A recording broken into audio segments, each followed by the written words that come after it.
Good morning. It's great to be here. It's my first time at this event and I'm enjoying every single minute of it. Today I'm going to talk about the significant opportunities we have in the new age of mobility.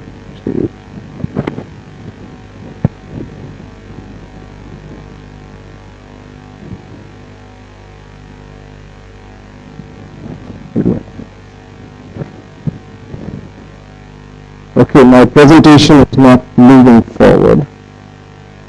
Can someone help me here? Okay. Yeah. All right. We are living in unprecedented times. At no point in history has any technology has the reach and scale of the mobile industry. We have close to 2 billion 3G and LTE connections right now and over 1 billion smartphones in use. And by 2017, the industry projections are almost 4.6 3G and LTE connections and almost 3.7 billion smartphone usage. With these economies of scale, the industry can invest in technology and innovation at a rate no other industry can match. And we will see the benefits of this innovation in the years to come. The adoption of smartphones is changing the dynamics of our industry. The smartphones are changing the future of computing. Already smartphone shipments are more than 2x or almost 2x that of PCs. And again, by industry estimates, by 2017, the adoption of smartphones would be 6 times that of PCs. This transition will change the dynamics. It will change the dynamics of how technology will get adopted. We will increasingly see technology and applications and software being first developed for the smartphone ecosystem and then gradually, slowly migrating to other industries. We have seen a very similar trend in India. We have seen a similar trend in India, except that India is at a very early stage of the mobile broadband revolution. As per industry estimates, the number of mobile phone connections in India is close to 700 million, and less than 10% right now are 3G. But we're already seeing the benefits of 3G adoption. Already at less than 10% penetration, 33% of the mobile data traffic is 3G.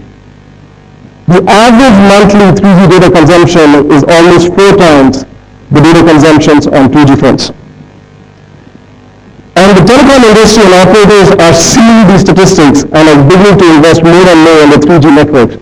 So we're fairly optimistic the adoption of 3G and mobile broadband in India will continue to happen. In contrast, you look at the situation of fixed broadband in India. It's only about 15 million fixed broadband connection and the growth rate is relatively slow. So it doesn't take a leap of imagination to conclude that India would be a mobile country. The first experience for the majority of Indians for a computer would be the mobile phone. The first experience for the internet in India would be through mobile broadband. And again, we're beginning to see data points that reflect the trend. 75% of Facebook users in India are mobile. 38% of the YouTube traffic in India is mobile. And again, this is at a very, very low, relatively low penetration of mobile broadband. And as that goes up, we'll see exponential increases in some of these data. So what's fueling this revolution? One of the key factors is the mobile processor, which goes at the heart of all smartphones. Essentially, relentless progress in silicon technology has allowed us to integrate different varied functions into one single chip. This includes modems, DSPs, computing power, graphics power, connectivity, etc. And this level of silicon integration allows us to drive to lower cost, lower power, while simultaneously delivering increasing performance.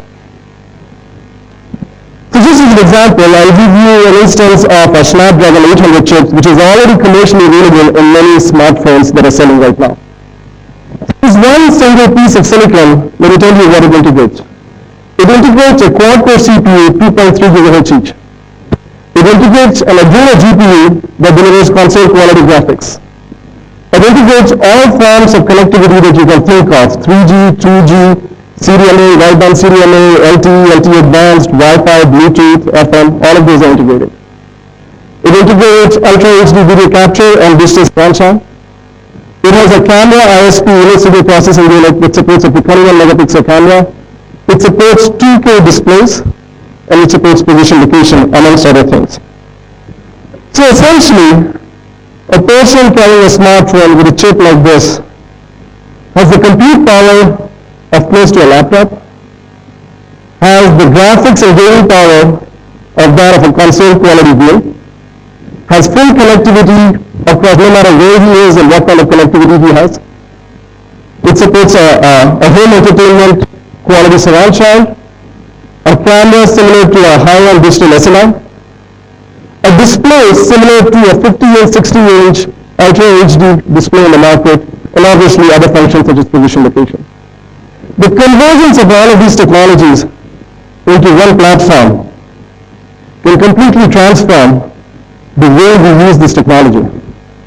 And given that India is at the cusp of this revolution and there is no prior experiences of using internet and computing that we have to change in a meaningful manner, India could be an experiment ground for how all of these technologies can be used in a mobile platform, in a mobile manner, to basically enable experiences that one can only imagine at this point. And in some cases, many we can't imagine. In fact, we are looking at entrepreneurs and innovators like you to allow us and work with us to transform this industry and enable experiences that are just breathtaking.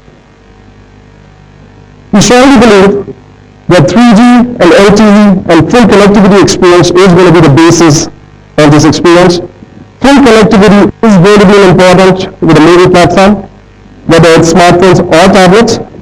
And especially on the tablet side, right now there's a lot of Wi-Fi, but again, if you see the amount of broadband penetration in India, fixed broadband is only 15 million homes, you know very, very soon you'll saturate that market and you have to go to 3G and eventually 4G connectivity if you want to reach any mass market adoption. What are some of these experiences? I'll just give you a very brief snapshot. You can have immersive visual experiences with console quality graphics, using the high-end graphics and the displays to support larger display resolutions. You can use the computing power to improve your lighting effects and texture rendering. Another very interesting area, which in some ways is very unique to the mobile platform, is the computer vision-based augmented reality experience, where you map and match the physical world that you see using your camera, high-end resolution camera on your phone, and combine it with the signal processing capabilities you have with the digital world. So for instance, you could take your phone, take an image of anything you see, and based on that, you get some information and you render and you put some additional metadata on it to create some interesting experience. A lot of applications, obviously in advertising, education, health, other areas. We're very excited about this field.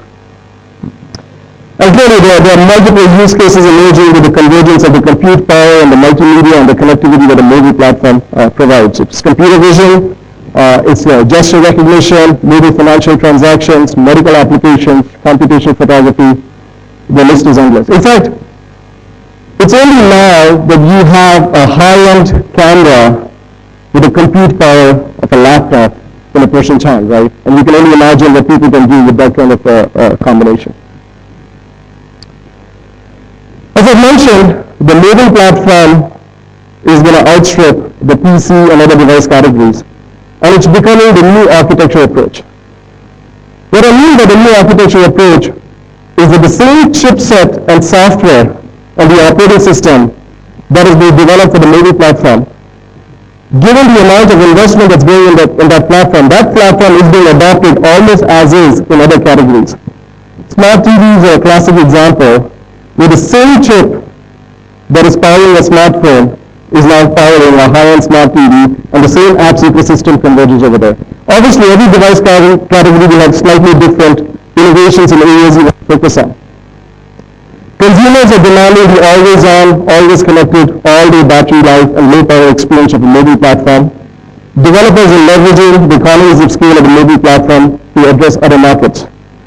And I think as developers, you all really need to start thinking mobile first. Develop first for the mobile platform, and then leverage that development into other categories. And it's quite possible in many cases you may not have to make any changes at all, because the platform itself is moving into the other categories. And this trend is being seen globally and it's being recognized by the VC industry as well. So in 2012, with 40% of the technology investments by VCs in the US was mobile related, and as you can see, the graph is on an upward trend. Lastly, I'm just going to mention that I truly believe mobile broadband and computing is transformative.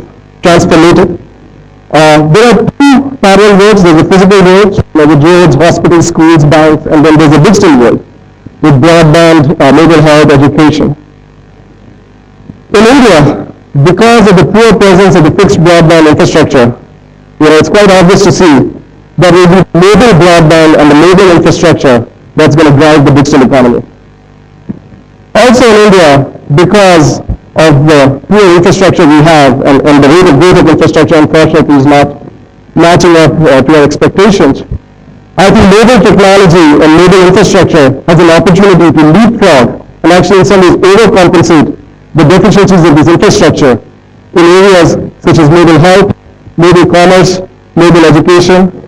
In fact, the mobile industry worldwide, especially in India, has the ability to completely transform large vertical industries that are currently not being adequately served by the mobile and technology. And so at Qualcomm, we are very proud to be part of this transformation. We truly believe in it. And hopefully we'll work together with all of you in making it happen. Thank you. Thank you so much, Bhavesh. Thank you very much. Okay, now we're moving on. We've got two more great presentations before we take a break. Let's see who our next speaker is.